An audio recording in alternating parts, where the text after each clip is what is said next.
Holy cow, people! Jake Paul lost his first boxing match. I almost said holy S, but then there's that thing where you're not allowed to swear in the first couple of minutes of your video, or you won't make any money. Not that I want to make money from this video anyway. I just don't want to upset YouTube. But anyway, yeah, Jake Paul lost his first boxing match, if you call him boxing match. Now, I'm not gonna lie, I'm a bit of a Jake Paul boxing fan. I've watched all his fights, and I even paid for a couple of them. I even watched his brother's terrible fight with Mayweather.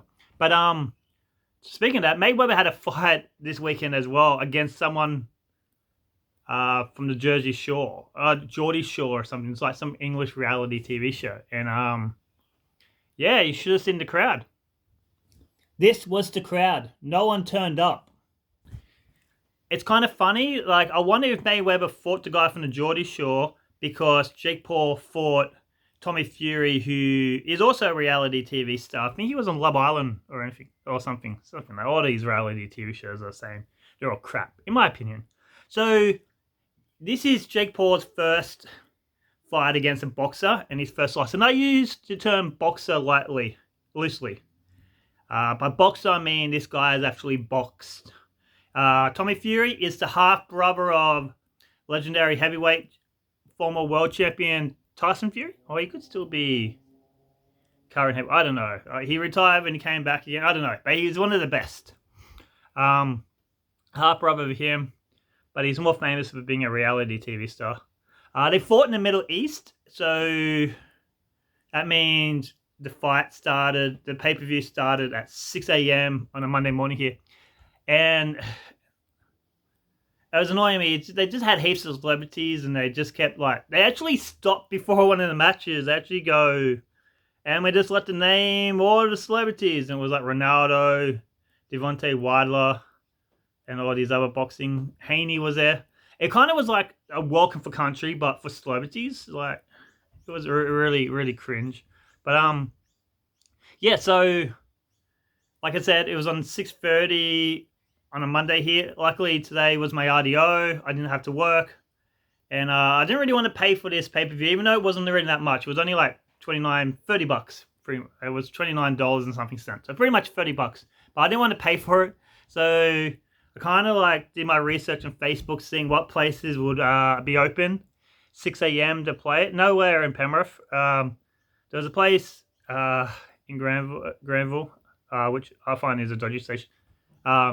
Dodgy area. It's funny because this pub was open at 6 a.m. and I went, oh, it must be open because this fight's a big deal. But no, open 6 a.m. every day. What pub? Who goes to a pub during the week 6 a.m.? I mean, I know maybe shift workers and stuff. Maybe I shouldn't discriminate against them, but it's just weird. And I was there and I was waiting. I didn't get there too early. I got there perfect time, and I got there just as they were opening the doors, and all these people were there. And I went, oh, and I'm like, oh, they must be here for the fight as well. And nope, I was the only one who went into the TV room, and they all went all over the places. They were lost souls, gambling addicts, drinkers. It was kind of weird ordering. I ordered 2 drinks, 2 beers, and that's pretty much what I drank off for the whole pay-per-view. Because I don't like people who just go to pubs and mooch off the pay-per-view. You got to give money to the venue. But it felt weird buying drinks at 6 a.m. in the morning. Yeah. So this pub at nighttime anyway is a bit of a fight club. There's a lot of fights there. So I kind of wore my dad gets clothes so I fit in. I wore tracky pants and a football jersey. It's funny, I was on the train with tradies. It was a pretty early train, so there wasn't too many office workers, but there were a few people who were dressed up nicely for work, and it was me dressed as a Dero. Then after the fight, I went to Westfield, a shopping centre, because I was dressed like a Dero. They thought I was a Dero, and the security guards followed me around. So they discriminated against me from what I looked like, and I wasted a bit of time. I just kept walking around, doing laps of the shopping centre, making them follow me, getting their money's worth. Yeah. Yeah, so I started watching the pay-per-view. It wasn't that good. It was pretty boring, actually, pretty forgettable. I kind of miss the old Jake Paul pay-per-views where they're crazy when Triller ran it. I think Triller might be bankrupt now. But where like they had like random rappers like Doja Cat and Ice Cube and Black Keys, the rock band, played. They had Pete Davidson hosting, and they had a random slap battle with Ric Flair hosting for some reason. I miss those days. This is just a very boring boxing show. Jake Paul didn't even have his robot, and by robot I mean guy dressed up in a costume who follows him to the ring. There was none of that. It was like they tried to take us seriously. Yeah, it's just the first fight was like the first two fights didn't even make it to the second round. This was almost like going to be the quickest pay-per-view I ever seen. The first fight, what was his name? Sareem. If he was from Jordan, the guy he was fighting, he was 20 years younger. Like Sareem was 20 years younger than the guy he was fighting. The guy who was fighting, some Romanian, fought in the 2004 Olympics. He was boxing when I was still in high school. It's ridiculous, and he got knocked out in like 90 seconds, maybe less. And the other fight, I can't even remember who it was. That didn't go the distance. And the other third fight, I can't remember anything about. It was boring. Then there was a cruiserweight world title fight, which I don't know how that's possible because the ring wasn't normal size. Tommy Fury requested a smaller ring, cruiserweight. A guy from Congo held the title, Makabu or something. I can't pronounce it properly. But he hasn't defended the title for over a year, which I thought was weird, but maybe COVID stuffed it up. But he had like a Tourism Congo shirt on, and it said Visit Congo. I'm like, oh, come on, you got to be more creative than that, you know?